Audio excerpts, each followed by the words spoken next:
exciting news. I'm pregnant. Um, I actually think it's a really funny story of how I found out, so I decided I was going to share it with everybody. Um, Wednesday morning, about midnight, um, I started feeling a little nauseous, and I threw up. I know that's really disgusting, but it's true. Uh, and like I was passing out and stuff. And so my husband brought me to the emergency room at the hospital on base. And when we got there, there was like a room full of people in the emergency room, and there was nobody at the receptionist desk. There was no receptionist at all. Waited for 30 minutes, and there was still no receptionist. So we were gonna come back to the one by um, our house, to the hospital by our house. And it was like 3 o'clock when we got back into town, so I was like, well, you know what? I was like, I knew Ryan had to wake up at 5 to go to work and everything, so I was like, well, so let's just go home, get some sleep and everything. I said, and if I don't feel bad about tomorrow, we can go tomorrow.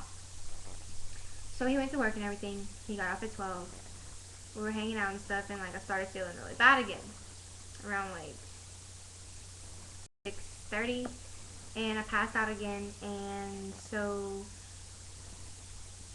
when I woke up, we went to the hospital, and we got there for like 7. And we filled out my papers and all that, and registered or whatever. Uh, Made me do a urine test, and then they took me into the back at like 9 o'clock. Well,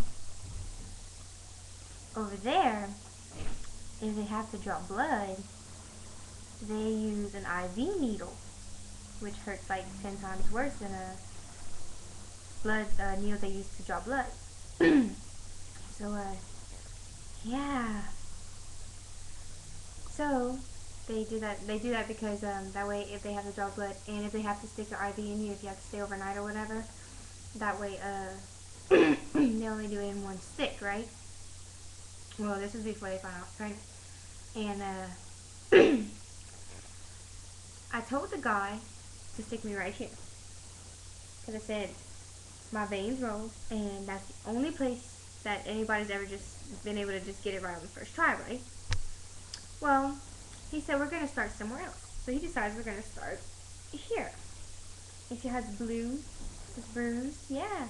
It's actually like a brownish greenish color. See it? Yeah, it's not that big, but yeah. Well, that's because he missed and he started sticking around in there. So I was screaming. It hurt real bad. So he decided to stop on that one. And instead of doing this one, like I told him to, he did it right here. And I think he popped my vein, my blood vessel thingy, whatever. Because look at it. It's really bad because he dug around in that one too. So he leaves that one in there.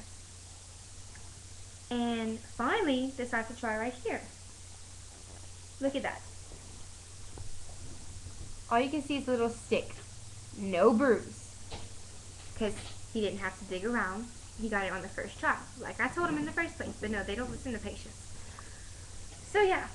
So he finally gets the IV in and everything. Takes blood. Leaves the IV in. Tapes it and everything. Nurse comes in and tells me, says pregnancy test on my urine and I'm pregnant.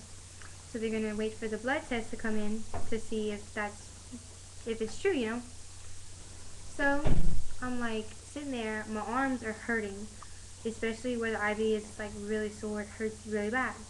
So finally, they get the blood results in, and I am pregnant.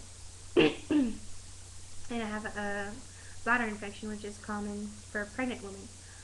So yeah, all that pain and suffering with an IV needle, and I didn't need an IV. How sucky is that, right? So then they could have just used a blood thingy and gotten my blood without the pain of an IV. So yeah, I'm pregnant, and I gotta make an appointment with a gyno to see how far along I am and all that sweet stuff. So just thought I'd let everybody know the full story.